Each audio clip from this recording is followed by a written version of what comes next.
Welcome to this week's MMA Nut News with Matt Griffith, where ridiculous meets ridiculous. This week's episode being brought to you by Survivor Man brand spices. Makes food taste so good you'll shit your pants. So we had UFC 151 happen over the weekend. First fight, we had Dennis Seaver win via spinning back kick. Second fight of the night, we have Jake Ellenberger winning via rampage slam.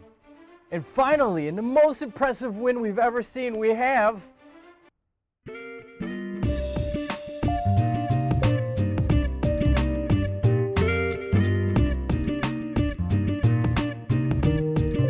What do you mean UFC 151 was canceled?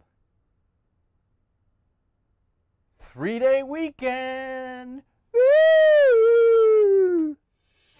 John Jones, taking to Twitter, had a Twitterer tweet him and say, "Thanks to John Jones, I don't have any plans tonight." John Jones replied, "Thanks to an old man and his knee, I don't either." Where I come from, you just don't blame Santa Claus for an event getting canceled. That's just bad business. If Christmas gets canceled, I'm gonna be fucking pissed. And I know who's to blame.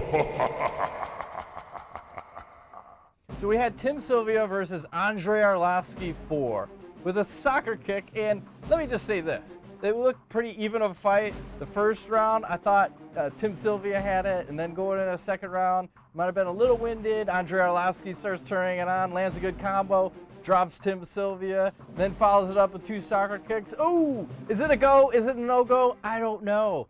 These rules actually got changed, which is nice because you had 2 of the fights that night result in no contest from illegal soccer kicks because the refs gotta say whether it's good, whether it's not.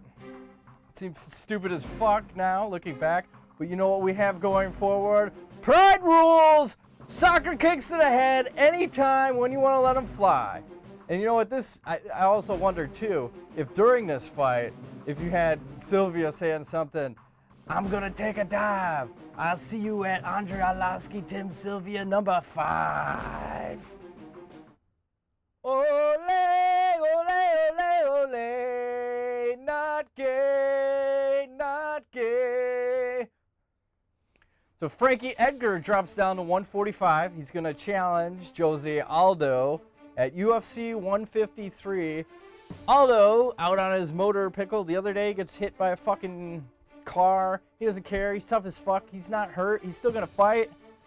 And he might be the Terminator. I'm not sure. What do you think the odds are on the results of this fight ending up in an immediate rematch?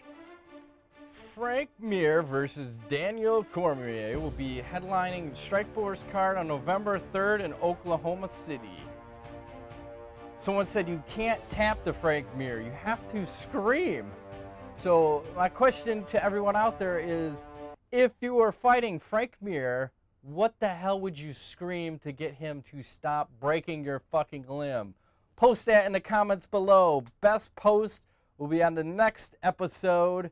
I'll say your name, maybe tickle your balls, and or Nina, whatever. Shaq Fu, Schnicken, Shaq Diesel. So Manny Pacquiao is going to have a fight on the same night as UFC 5. Thanks, you fucking assholes.